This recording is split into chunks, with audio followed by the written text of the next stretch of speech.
नमः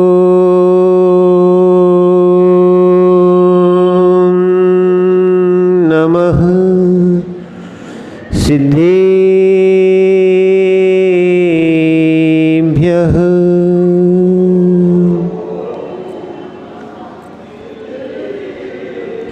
ॐ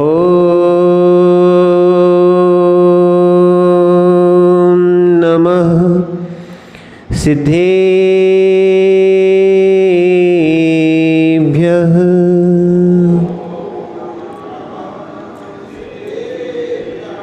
ॐ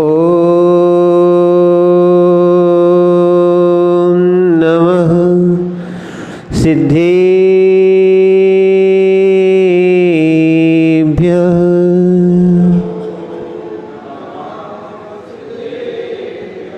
नमः श्रीवरदमानाय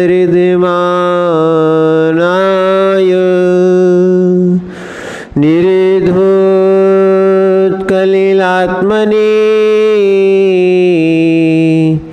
सालोकानां त्रलोकानां यद्विद्यादर्पणायते।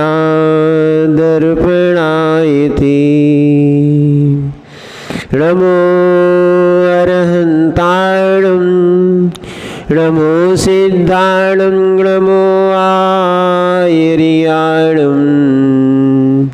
नमो वैज्यायाणं नमो लोहे सौसाहूणं कुन्दने वैणेदवल्गटी सम्यक् जिनका धाम ऐसे गुरु विरागी को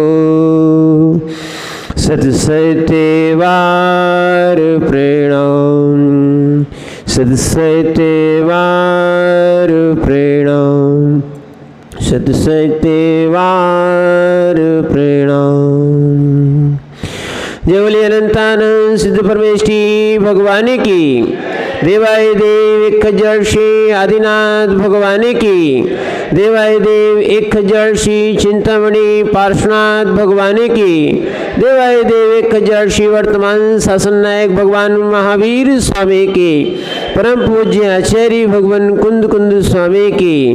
परम पूज्य आचार्य भगवान समंत भद्र स्वामी की।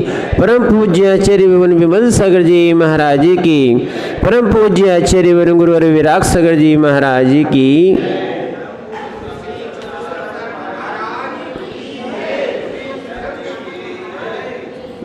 भूचेतन आत्माओं, हम सभी भगवान पार्श्वनाथ स्वामी के चरण सानिध्य में बैठकर अपनी आत्मा का शोधन करने आए हैं। अनंत काल से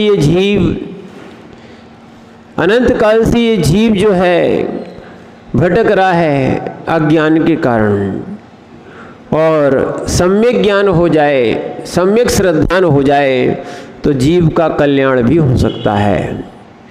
रुचि जहाँ होती है कार्य वहाँ होता है। सजल भी है, अगर रुचि नहीं होती तो तुम घर में बैठे होते। रुचि है तो तुम गुरुओं की सेवा में लग गए हो। क्या है? अगर रुचि है तो बहुत सा कार्य बनता है। रुचि नहीं होती है तो कोई निर्ग्रंथों के पास भी नहीं आ पाता, कोई भगवंतों के पास भी नहीं आता, और कोई जिनवाणी का स्वाध्याय भी नहीं करता। भले ही वो क्या है 32 पेज का पेपर रोज पढ़ता हो, पर उसको 4 लाइनें पढ़ने में सिर दर्द करने लगता है, समय नहीं रहता है।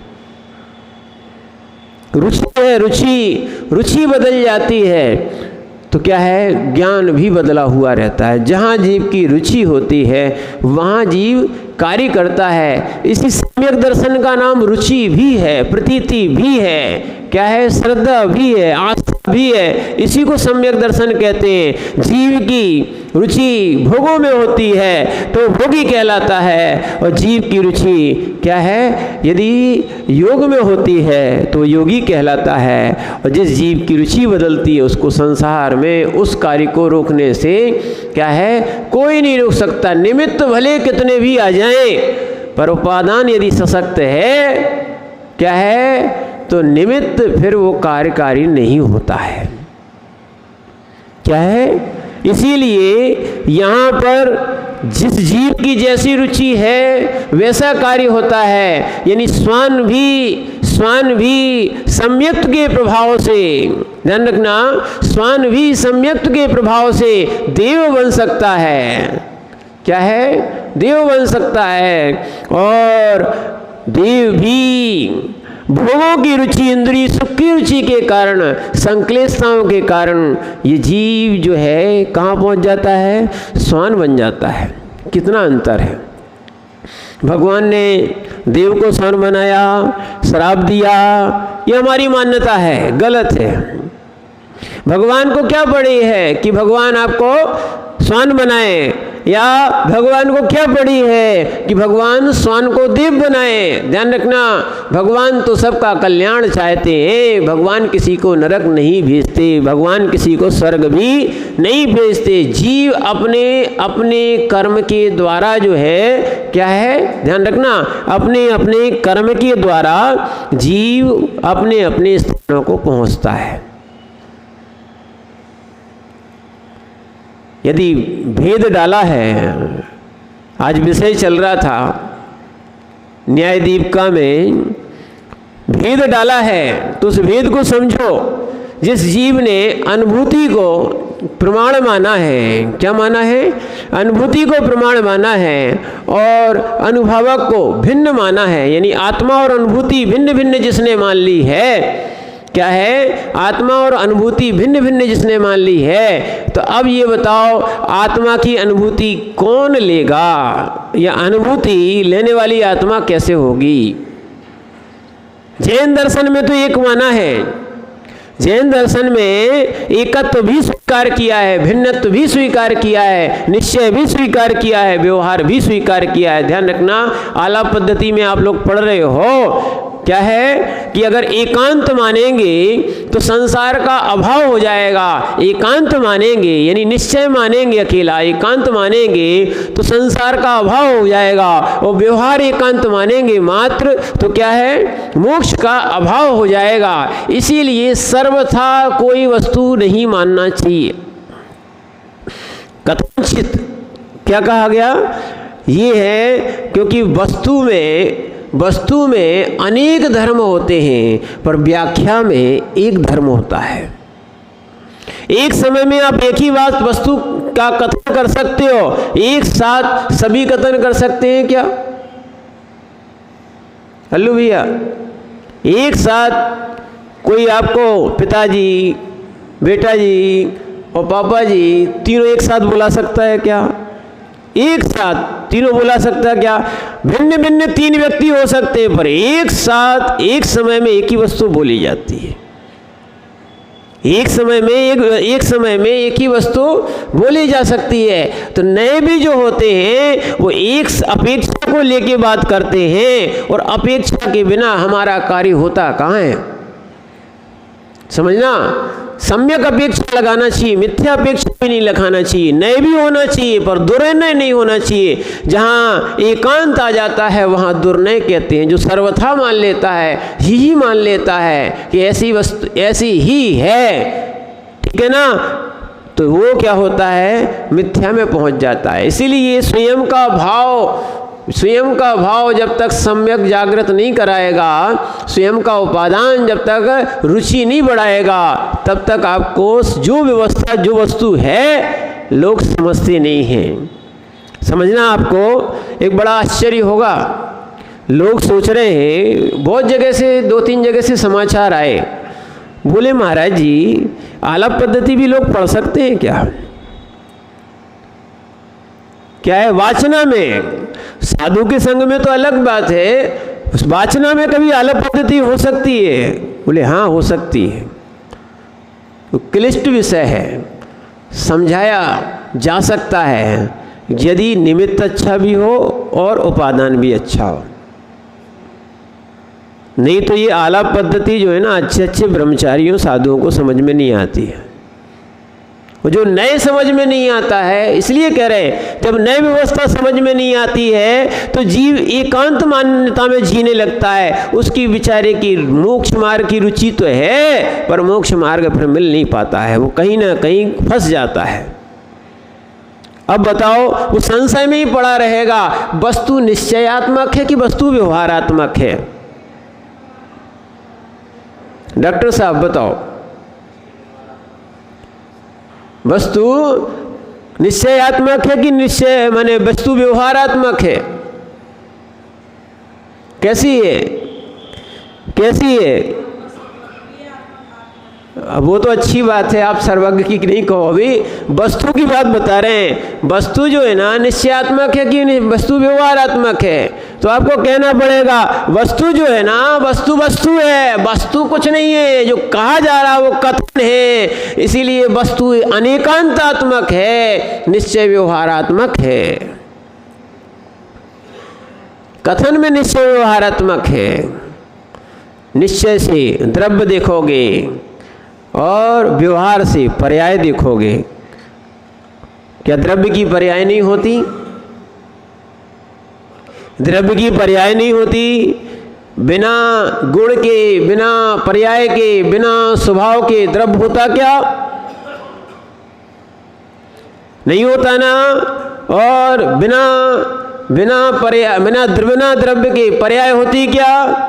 तीन काल में भी नहीं हो सकती है। इसीलिए दो प्रकार के नए कहे गए, उसको समझने की भी आवश्यकता है, नहीं तो लोग भटक जाते हैं। द्रव्यार्थिक नए द्रव्य की बात करता है, पर्यार्थिक नए पर्याय की बात करता है। एकांत से जियोगे तो आलाप पद्धति कह रही है, नए चक्र कह रहे हैं। आचार्य भगवान कुंद स्वामी के जो ग्रंथ लिखे गए हैं वो सब नए दृष्टि से लिखे गए हैं, या जो धवलाजी आदि हैं उसमें भी नए का विशेष वर्णन है। अभी आपने इतना ही पढ़ा है, ये सब भगवान जिनेंद्र की वाणी है।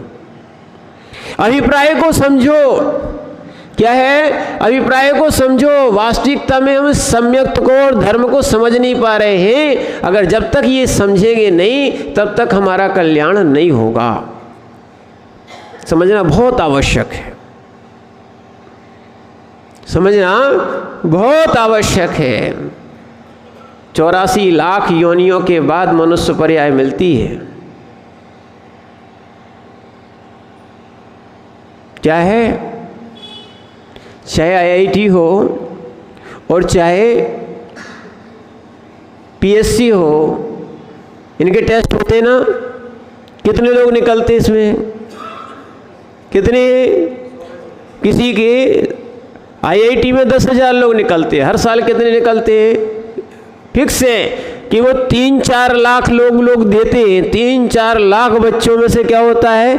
10,000 बच्चे निकलते हैं। सुभाष भैया कितने निकलते हैं? 10,000 इतने ही बच्चे निकलते हैं। और वो जो आपकी जो PSC है उसमें और कम निकलते हैं।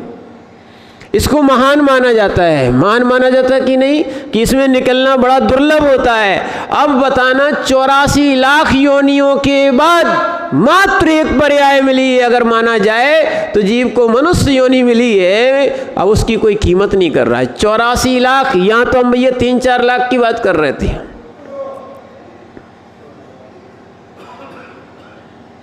इतने के बाद सम्यक की योग्यता तो ध्यान रखना चारों गतियों में होती है। ऐसा नहीं मानना कि मनुष्य पर्याय में ही सम्यक्त होता है। क्या है? 7वें नरक के नारकी को भी सम्यक्त हो सकता है। और ये बात आचार्य पूज्यपाद स्वामी ने सर्वार्थ सिद्धि ग्रंथ में लिखी है। क्या है? वहां 2 प्रकार का सम्यक्त की उत्पत्ति के 2 कारण हैं। एक जाति स्मरण और दूसरा है वेदनानुभव। तीसरे नरक के बाद वहां पर उपदेश का अभाव हो जाता, देव नहीं पहुंच पाते। अगर पहुंचना चाहें तो तीसरे नरक के बाद कोई नहीं देव जा सकते। तो 2 ही सम्यक्त के कारण बचते हैं। कौन कौन से? जाति स्मरण और वेदनानुभव। इतना जीव को कष्ट होता है, इतना कष्ट होता है कि जीव वहाँ पर मने खड़ा भी है तो परेशान है।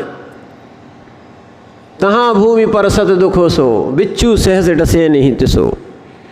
यानी मात्र वहाँ की भूमि 1000 बिच्छू से, हजारों बिच्छुओं से जैसे स्पर्श एक साथ काटा जाए इतना पीड़ा होती है, वैसी वहाँ की मात्र भूमि के स्पर्श से है। वेदनानुभव, बेचारा सुख में रह ही नहीं पाता। और एक और ध्यान रखना, आप तो शांति से सो लेते हो, क्या है, स्वर्ग में और नरकों में निद्रा नहीं होती है।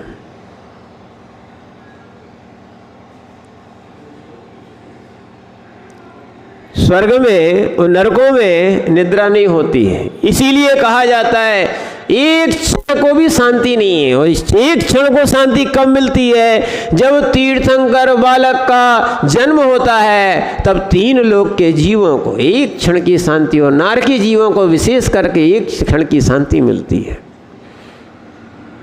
एक क्षण की, मिनट की भी नहीं बोल रहे हैं, एक क्षण की शांति मिलती है। इसीलिए ध्यान रखना, हमारे लिए जो मनुष्य पर्याय मिली है उसमें अपन चारित्र भी धारण करें। जिस वस्तु को अपन समझ रहे हैं, अगर वस्तु जान ली, जानने से डॉक्टर साहब रोग ठीक नहीं होता। अर्पित भैया, जानने से रोग ठीक हो जाता ना तो बहुत अच्छी बात है, मेडिकल बंद हो जाते। क्या हो जाते? मेडिकल बंद हो जाते। जान लिया ना, जानने से रोग ठीक नहीं होता, करना भी पड़ता है।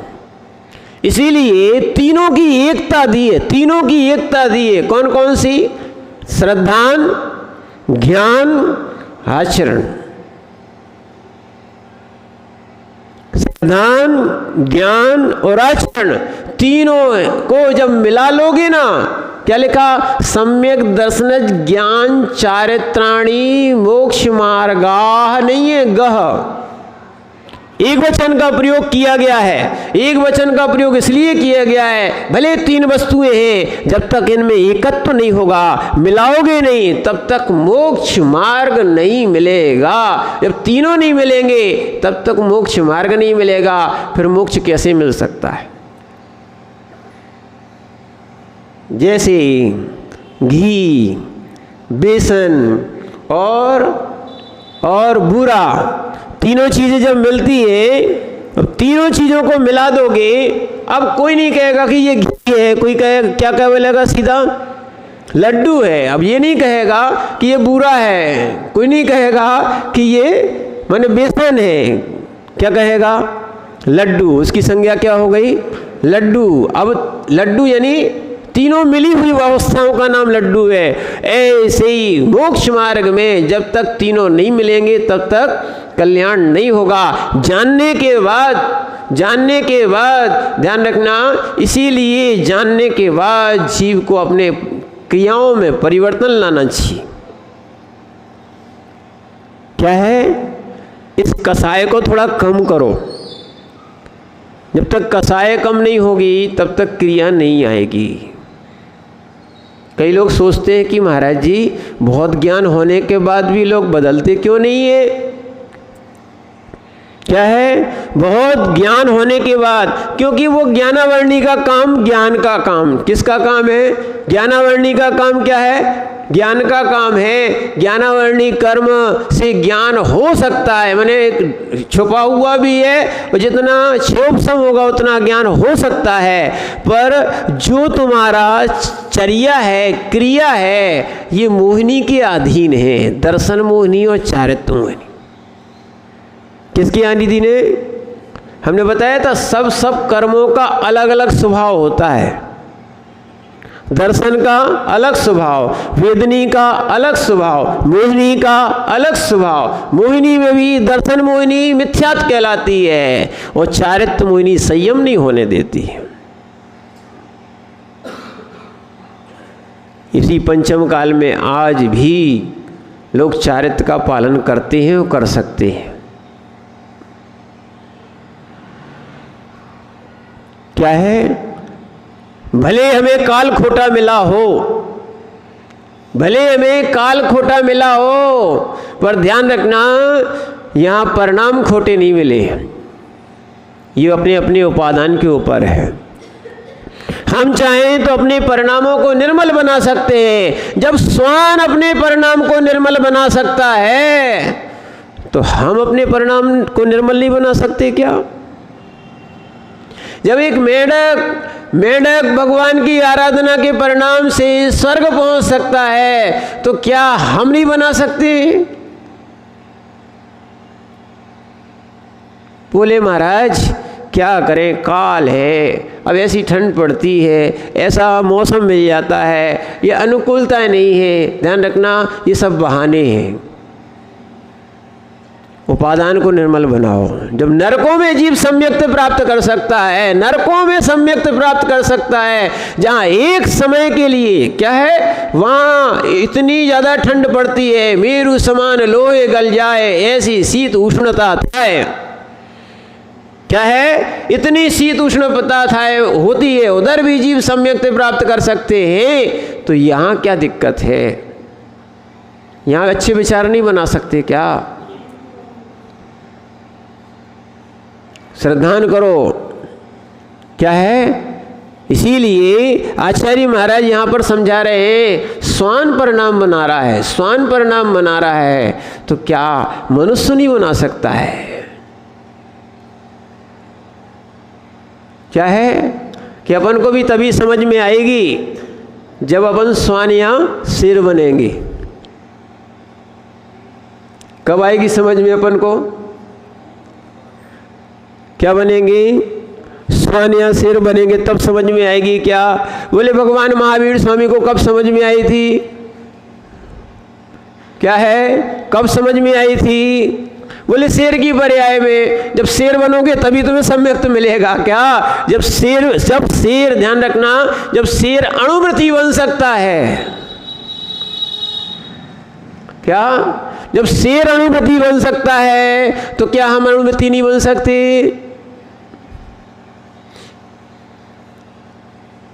हम अणुव्रती नहीं बन सकते क्या? मनुष्य अणुव्रती नहीं बन सकता क्या? धन्य है वो तीर्थंकर परम देव जो 8 वर्ष अंतर्मुख निकलने के बाद, उनका तो नियोग ही है। आप योग के शास्त्रों में पढ़ लेना, ये है सम्यक ज्ञान, ये है 7वें सम्यक्त को प्राप्त किए जीव। इनके जन्म से ही ये 3 ज्ञान के धारी होते हैं और 6 सम्यक्त को प्राप्त किए रहते हैं। जैसे ही योग्यता बनती है वैसे ही अणुव्रती बन जाते हैं। कौन? 8 वर्ष अंतर्मुख। लोग रो रहे, महाराज जी खाने की और खेलने की उम्र है, अब भी महाराज बन रहे छोटे छोटे से महाराज, क्या करें? तुम्हारी कसाय ने, तुम्हारे लिए मोहिनी कर्म ने, तुम्हारी निज की कसाय ने क्या है, चारित्र नहीं लेने दे रहे, तो कम से कम अनुमोदना कर लेना चाहिए। अनुमोदना भी नहीं करते। लोग कहते महाराज काहे को दीक्षा ले रहे, पंचम काल में मोक्ष तो होने नहीं है। क्या है, वे भी स्वर्ग जाएंगे और हम भी स्वर्ग जाएंगे, तो बैठे आराम से, पर वो संस्कार कहाँ मिलेंगे तुम्हारे लिए? त्याग के, क्या है, चर्या के। लोगों को लगता है जब जीव क्या है निर्गंध बनता है, आपको ध्यान रखना, आपको मुकेश भैया सपने में आएंगे तो दुकान और ग्राहक आएंगे।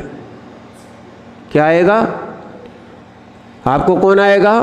परिवार के लोग, और या स्वप्न में जो जो आपने घटित हो रहा है वो चीज आएगी, है ना। यहाँ निर्गंथों को स्वप्न भी आते हैं, तो चर्या संबंधी या साधु संबंधी या स्वाध्याय संबंधी या ये ऐसे शुभ शुभ स्वप्न आते हैं, जिनके सुनना, जिनके दिन में तो ठीक, रात में भी, स्वप्न में भी जो जागृत रहता है, ऐसा जो स्वप्न में भी जिसके संस्कार पड़ गए हैं वो देव योनि में भी जाएगा तो वहां भी संस्कारित रहेगा।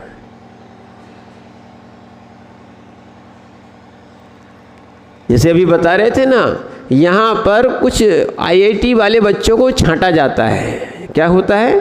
यहाँ पर छांटा जाता है। ऐसे ही मोक्ष मार्गी जो मुमुक्षु जीव हैं, जो वास्तविकता में है, उनको यहाँ छांटा जाता है, और छांट के वो ही जीव छट के फिर पहुँचते धीरे धीरे मोक्ष में।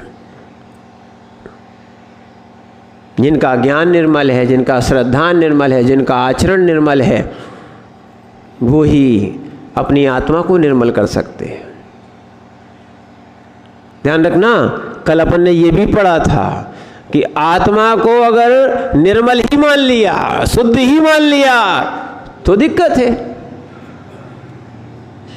अलग पद्धति में देवसेन स्वामी बोल रहे आत्मा को अगर शुद्ध ही मान लिया तो फिर ठीक है, संसार का अभाव। फिर कर्म किससे बनते ये बताओ। बहुत सुंदर विषय निकला था। देखो अब लगाया जा रहा है तुम्हारा आलाप पद्धति का यहाँ विषय। जब माना कि तुमने कह दिया आत्मा शुद्ध ही है तो आत्मा में कर्म बनते कि नहीं बनते, फिर बंध व्यवस्था खत्म, सात तत्व में तुम्हारे आश्रव बंध खत्म, ये फिर किस में बनते? क्या है? जीव का और पुद्गलों का या जीव का या शरीर का या जीव का या कर्मों का संश्लेष संबंध है कि नहीं? संबंध को मानोगे कि नहीं? घर के संबंध मान लेते हो, इन संबंधों में आपको विकल्प हो रहा है। संबंध है, क्या है? संबंध है। संबंध से भी मुक्ति नहीं हुई है, अभी शुद्ध नहीं हुआ है। अरे निमित्तिक नहीं है, ये तो यथार्थ मान के चलो, है ना। ये स्वेटर काय को पहने हो? फिर ठंड आत्मा को थोड़ी लगती है। क्या है? बोलो ना। अरे सुनना आप बात को, एकांत में बिल्कुल नहीं जाना। आप जो है ना कुछ आलाप पद्धति की क्लास में कम आए हो,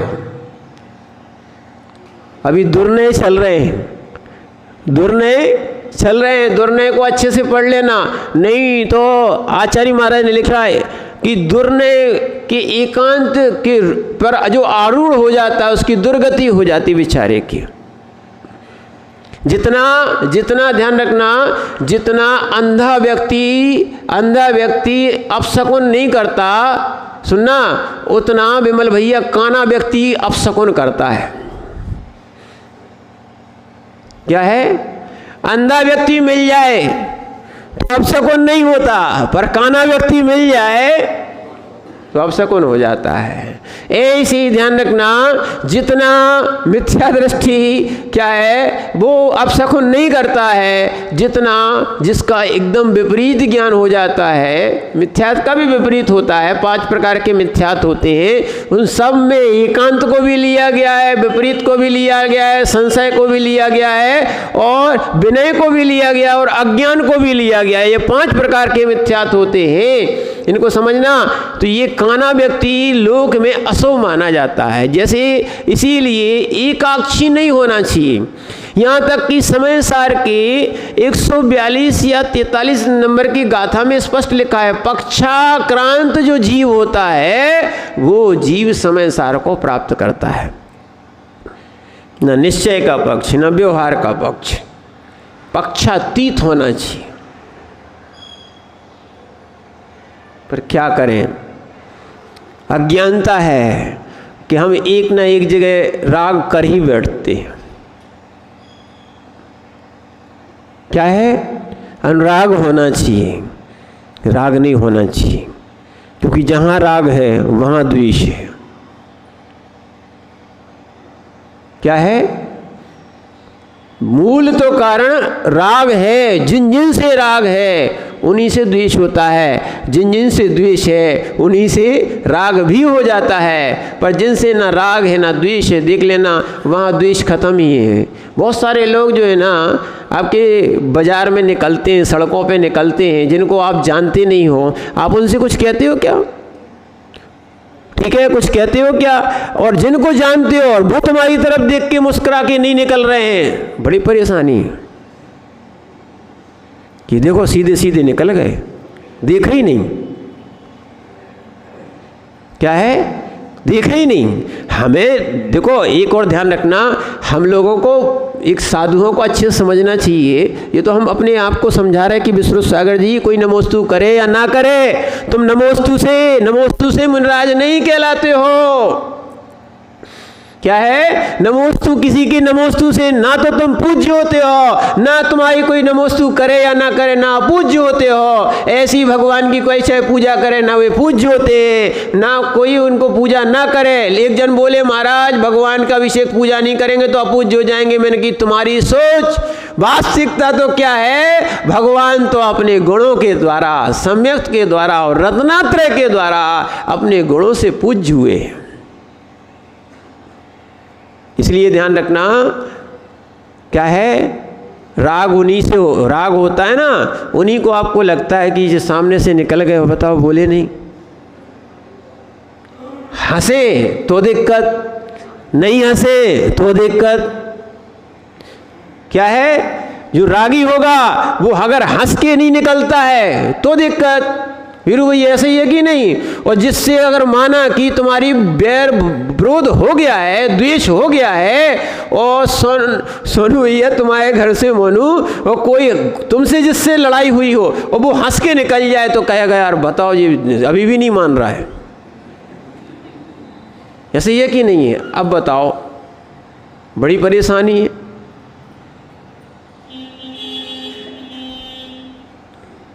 जिससे तुम्हारी बुराई हो और वो हंस दे और तुम्हारे ऊपर सामने देख के और फिर बात करे, कुछ बात आपस में कर रहा है, तुम्हें सुनाई नहीं दे रहा है, पर तुम जलोगे बैठे बैठे कि देखो जो हमारी बातें कर रहा है। बड़ी परेशानी। इसीलिए आचार्य महाराज कहते हैं, या भगवान ने उपदेश दिया है कि वीतरागी बनो, न राग न द्वेष। क्या है? अन्यथा ये स्वान जैसी दृष्टि रखोगे तो स्वान जैसी गति मिलेगी। देख, सीधी सीधी बात है, ये घूरना बंद कर दो। क्या है? अगर समय बदल जाए, परिणाम बदल जाए तो घूरे की भी दिल बदल जाते, तो घूरने के दिल भी बदल लो भैया, भगवान बनना है तो। क्या है? आजकल घूरे के दिन बदल गए, करोड़ों की कीमत हो गई ना। ऐसे ही मिथ्या दृष्टि सम्यक दृष्टि बन जाए तो कीमत क्या अमूल्य हो जाता है, उसकी कोई कीमत नहीं आंक सकता है। रत्नात्रय की कोई कीमत नहीं आंक सकता है ना। जिसके चरणों में इंद्र जैसे जीव सेवा में लगे हो, स्वर्ग से आते, स्वर्ग छोड़ के आते, विचार करना। ऐसे जीव जिनके पास रत्नात्रय हैं, जो वैतरागी के पथ पे हैं, ऐसे जीवों के पास आते हैं तो ऐसी अपनी दृष्टि बनाओ। क्या है? अपने आप के भगवान को देखो। घूरना है तो अच्छे से ढूंढो, अच्छे अंदर अपने आप के भगवान को घूर घूर के देखो कि कहाँ बैठे हैं वो भगवान जो अनादि काल से इस अज्ञान के कारण विलुप्त हो गए हैं।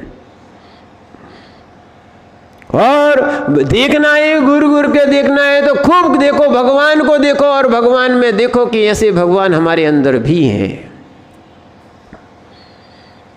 क्या भगवान को देख के राग और क्या भगवान को देख के द्वेष।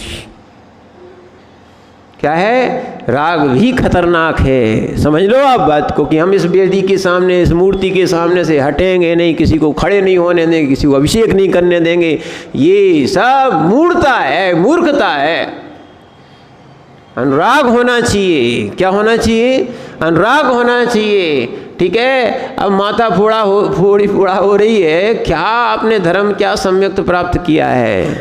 ठीक है? सम्यक दृष्टि जीव हाथ जोड़ता है, माथा नहीं फोड़ता है। समझ रहे ना? ये बात समझ में आ जाएगी तो वो स्वान भी देव बन जाता है। और यदि संस्कार अच्छे नहीं हुए, सुनना इसलिए आपको बता दिए जा रहे, जैन होने से कोई मोक्ष नहीं मिल जाएगा। बोले जैन है या ये मद जो जिनको 8 बताए गए हैं, इनके होने से तो मोक्ष मार्गी नहीं बन जाओगे, या कोई मंडल आदि में होने के कारण, या हम लोग भी समझ लें कि अकेले गुरु अकेले के नाम से हमारा कल्याण हो जाएगा, मोक्ष हो जाएगा। नहीं, जब तक निज का उपादान सम्यक्त में नहीं होगा, क्रिया सम्यक्त में नहीं होगी, ज्ञान सम्यक्त में नहीं होगा, और जब तक तीनों की एकता नहीं होगी, दुर्ध्यान से दूर नहीं होंगे, तब तक कल्याण नहीं होगा। क्या है? हम अपने ज्ञान को समझ ही नहीं पाते। दूसरे की संक्लिष्टता में हम जल भून लेते हैं, दूसरे की संक्लिष्टता में। समझना अच्छे से बात को। दूसरा रो रहा है, वहाँ मैच खेला जा रहा है, वहाँ कोई लड़ रहा है, समझना आप। और हम जो है ना आर्तरोध ध्यान कर रहे हैं। बताओ, दूसरे की तो पाप का उदय, अपन पाप बंद क्यों कर रहे? नहीं सुधर रहा, नहीं सुधरने दो। हम क्यों आर्तरोध ध्यान में पड़े? हम क्यों अपनी विशुद्धि को खराब करें? समझ रहे ना आप बात को? तो इसीलिए जो है अपन समझा सकते हैं। ये हमारा वात्सल्य है। क्या है? ये हमारी भावना है, निर्मल भावना है कि हम समझा सकते हैं। समझना नहीं समझना जीव के उपादान पर निर्भर करता है।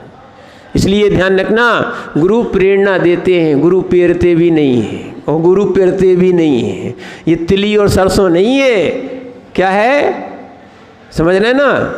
क्या सलिल भैया, सजल, तिली और सरसों नहीं है कि कोल्हू में पिलना पड़े। वे अज्ञानी हैं जो कोल्हू में पिलते हैं। ठीक है ना? यहाँ तो ध्यान रखना, एक कविता भी आती है, कबीर दास जी ने जो बनाई है, उन्होंने भी बनाई है कि क्या है कि दो पाटन के बीच में सावध बचाना कोय। तो देखो, लोग हैं, सोचने की दृष्टि है। बोले महाराज संसार में कोई सम्यक दृष्टि बन ही नहीं सकता, कोई मुनि हो ही नहीं सकता, सब मिथ्या दृष्टि है, सब। उन्हीं के बेटे से मिल लो, कमाल कह रहा था, ठीक है ना, कि चलती चाकी देखकर दिया कबीरा रोए, दो पाटन के बीच में सावध बचा।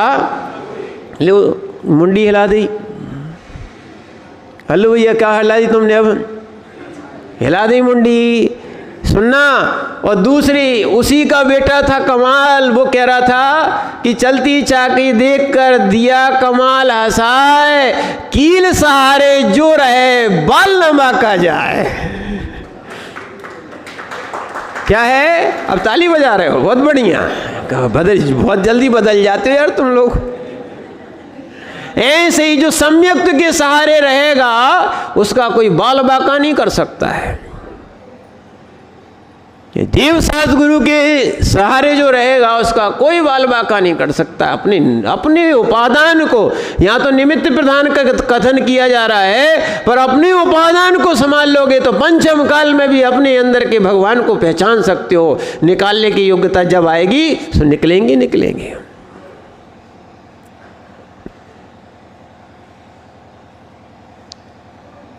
क्या है? इसलिए अपने भगवान को निकालने का पुरुषार्थ करो। क्या है? जब स्वान देव बन सकता है तो मनुष्य भगवान नहीं बन सकता क्या? विचार करो। स्वान क्या कर सकता है?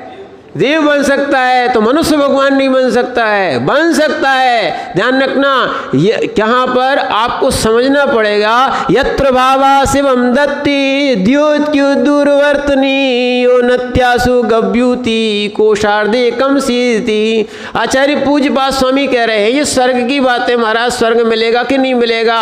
अरे जिस भाव से अपन को मोक्ष मिल सकता है, यत्र भावा शिवम दत्ति, जिस भाव से हमें क्या मिल सकता है? मोक्ष मिल सकता है। द्यो यानी स्वर्ग कितनी दूर है?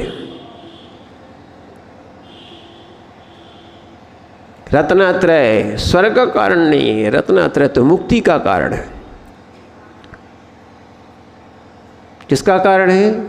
इसीलिए ध्यान रखना, दृष्टि बदलो। सृष्टि बदलने की आवश्यकता नहीं है। सृष्टि जैसी है वैसी रहेगी। लोक को बदलने की आवश्यकता नहीं है।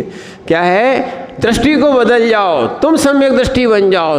जिसको जैसा रहना है रहने दो, समझाने का काम अपना है। समझ जाए तो अच्छी, नहीं तो क्या है, जिसने जैसे जैसे परिणाम किए उनको वैसी वैसी गति मिली। जैसे सेठ जी थे, उन्होंने पानी की परिणाम किए, सो मेढक बन गए थे। लोग क्या बन गए थे? मेढक बन गए थे। और मेढक ने भक्ति की, सो देव बन गया। लो, और हम भी अपने अंदर के सम्यक्त से परिणाम जागृत करेंगे, ठीक है ना, तो अपन भी भगवान बन सकते हैं। इसीलिए अब यहाँ पे बता रहे हैं डरना नहीं। क्या नहीं करना? डरना नहीं। दूसरा क्या है? लोभ में फंसना नहीं और स्नेह और आशा करना नहीं। नहीं तो क्या है? आपका सम्यक्त नहीं रहेगा। नहीं तो बहुत सारे लोग क्या करते हैं, क्या गंगा गए तो गंगादास, जमुना गए तो जमुनादास। इसीलिए पेंदी लगाना चाहिए, सम्यक्त की पेंदी होना चाहिए, है ना। बिना पेंदी का लोटा ये यहाँ ढुड़कता है या वहाँ ढुड़कता है। इसलिए क्या होना चाहिए? सम्यक्त की पेंदी, कसाय के नहीं होना चाहिए। एक और ध्यान रखना, कसाय की पेंदी हटा दो। क्या है? जो जो कसाय की लगाए हुए हैं उनका कल्याण नहीं होगा। यानी एक स्थिरता होना चाहिए। शुद्ध सम्यक दृष्टि जीव कैसा होता है? शुद्ध सम्यक दृष्टि जीव कैसा होता है? ना कर्मों के आने पर घबराता है, ना आदि तूफानों के आने पर घबराता है, ना मृत्यु के आने पर घबराता है। ध्यान रखना, इन सब को चाहे कोरोना भी आ जाए, ध्यान रखना, पर फिर भी जीव डरेगा नहीं, मिथ्या का सेवन नहीं करेगा, दृढ़ता के साथ। अब ये बताओ, जब मिथ्या दृष्टि जीव दृढ़ हो सकता है, एक हिंसक जीव दृढ़ हो सकता है, तो जिनेंद्र भगवान को मानने वाला जैनी भाई दृढ़ क्यों नहीं हो सकता है? क्या है? हिंसक करने वाले जीव ऐसे उनके दृढ़ हैं, ऐसे संस्कार हैं, वो नमस्कार नहीं करते, कहीं प्रतिमा नहीं मानते, वो किसी को नमस्कार ही नहीं। तो ध्यान रखना, ऐसे ही सम्यक दृष्टि जीव मिथ्या दृष्टियों की और मिथ्या देव शास्त्र गुरुओं की वंदना नहीं करता है। अगर वो किससे बोले महाराज जी अब क्या करें, क्या है, अब प्रेम स्नेह में जाना पड़ता है, निभाना पड़ता है, तो ऐसा नहीं हो सकता है। श्रद्धा नहीं बदलना चाहिए। क्या है? कुदेवों को नमस्कार नहीं करना चाहिए। इसी बात को आचार्य भगवान पूज्य पास समंत भद्र स्वामी यहाँ पर लिख रहे हैं 30 नंबर के श्लोक में। अच्छे से उसको पढ़ना कि जो व्यक्ति सम्यक दृष्टि होता है, शुद्ध सम्यक दृष्टि होता है, वो क्या करता है? भयासा स्नेह लोभाश्च, भयासा स्नेह लोभाश्च कुदेवागम लिंगनाम, कुदेवागम लिंगनाम प्रणामं विनियम चैव न कुर्युः शुद्ध दृष्टियः, न कुर्युः शुद्ध दृष्टियः। पढ़िए।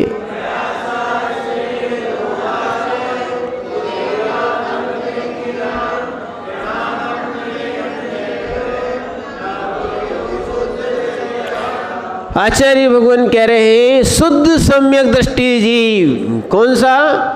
शुद्ध सम्यक दृष्टि जीव क्या करता है? भय से, आशा से और लोभ से। किससे?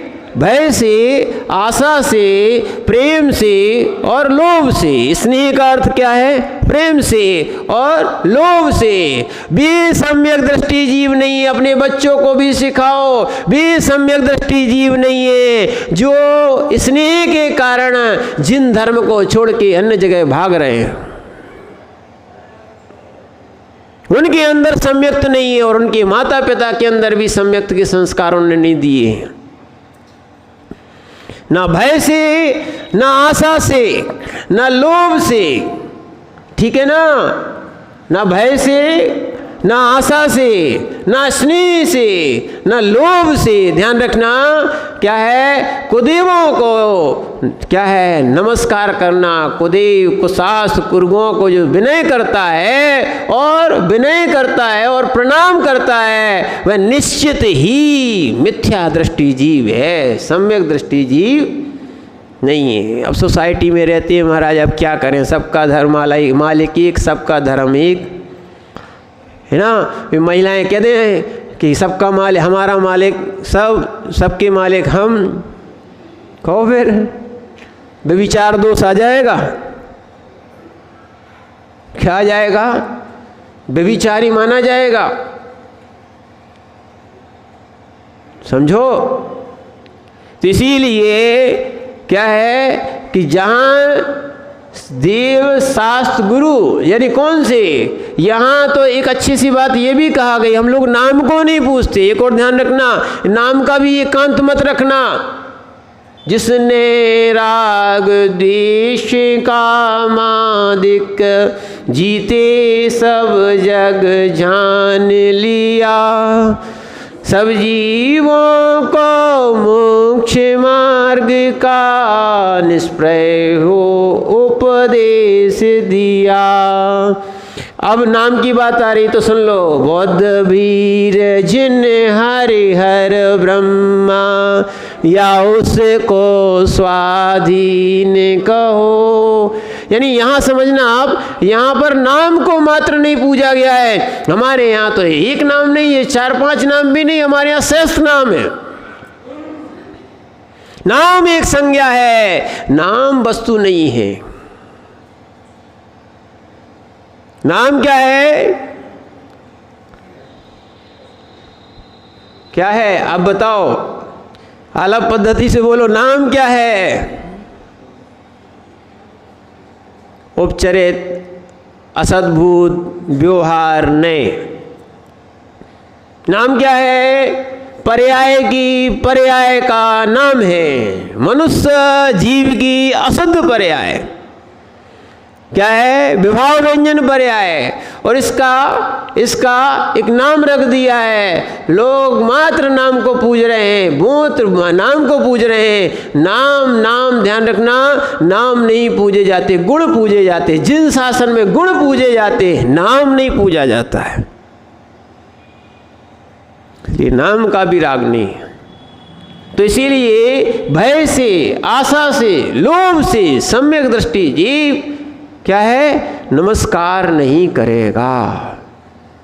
समझ रहे ना आप बात को। इसीलिए हमें कहीं भी मिल जाए, कोई मजबूरी मिल जाए, मजबूरी में भी नमस्कार नहीं होता, है ना। वज्रकर्ण का नाम आया है कि वज्रकर्ण जो अधीनस्थ राजा थे, सुनना, वे अधीनस्थ राजा थे, सिंह बल के अधीनस्थ थे। उस सिंह बल को नमस्कार करना पड़ता था, और उन्होंने नियम लिया था गुरु के पादमूल में कि मैं देव शास्त्र गुरु के अलावा किसी को नमस्कार नहीं करेंगे, ठीक है ना।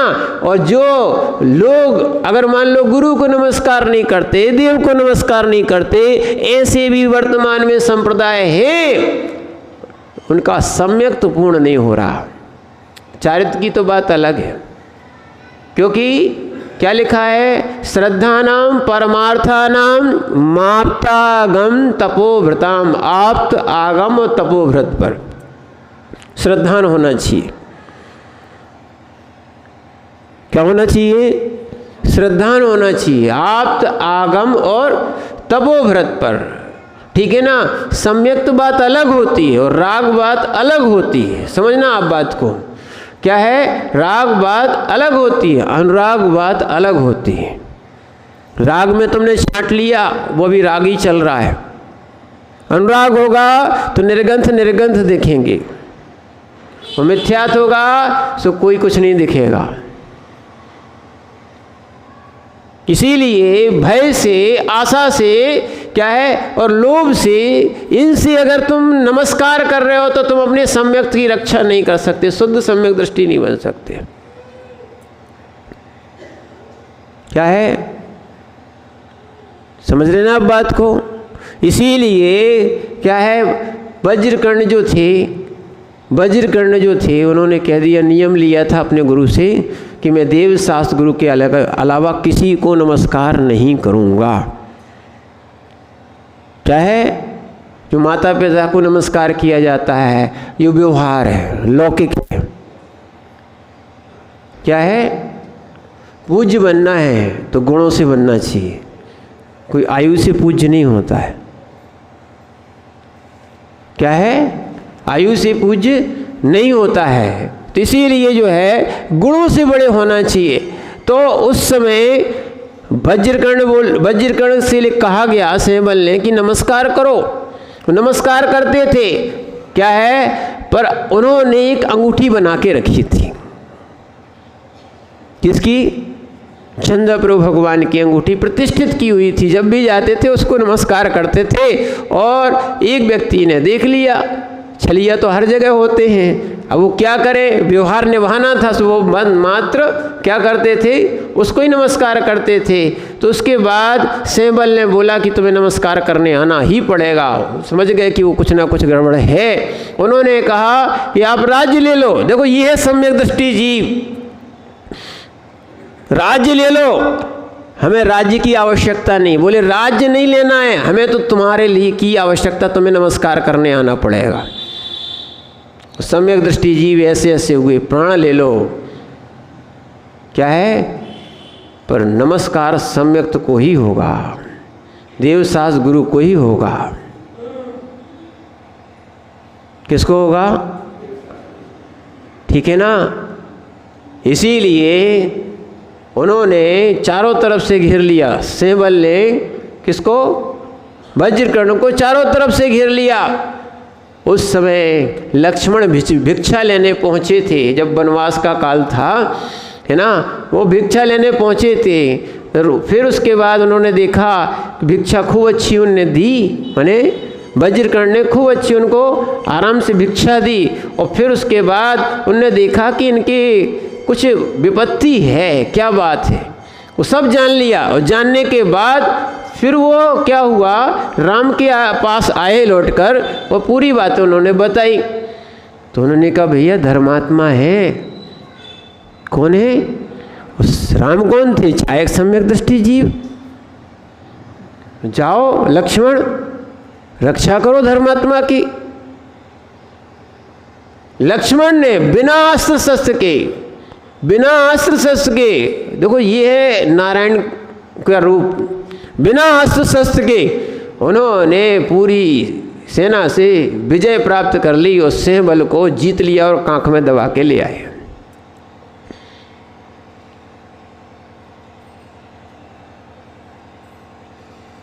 ठीक है। और वज्रकर्णों के चरण में डाल दिया कि बताओ क्या किया जाए। बोले कुछ नहीं, छोड़ दिया जाए, राम से पूछ लो। राम ने कहा भी छोड़ दिया जाए, पर कभी भी धर्मात्माओं को परेशान नहीं करना।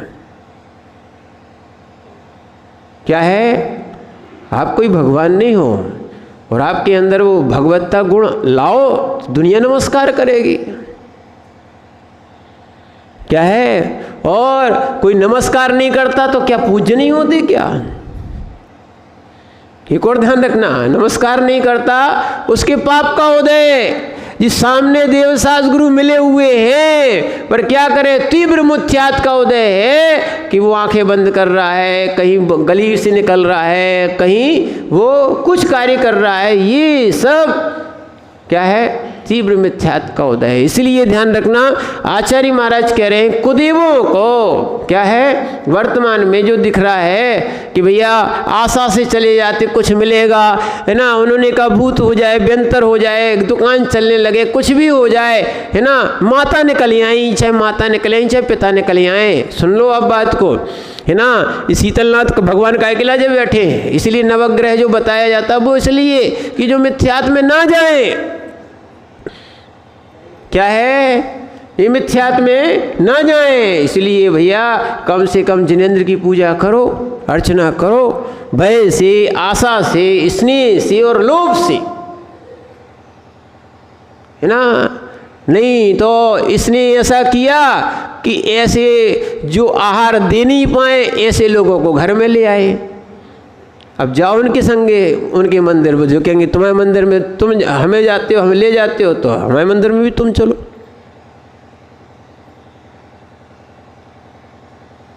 थोड़े से भोगों के लालच में आके जीव ने धर्म नष्ट कर दिया, कुल नष्ट कर दिया।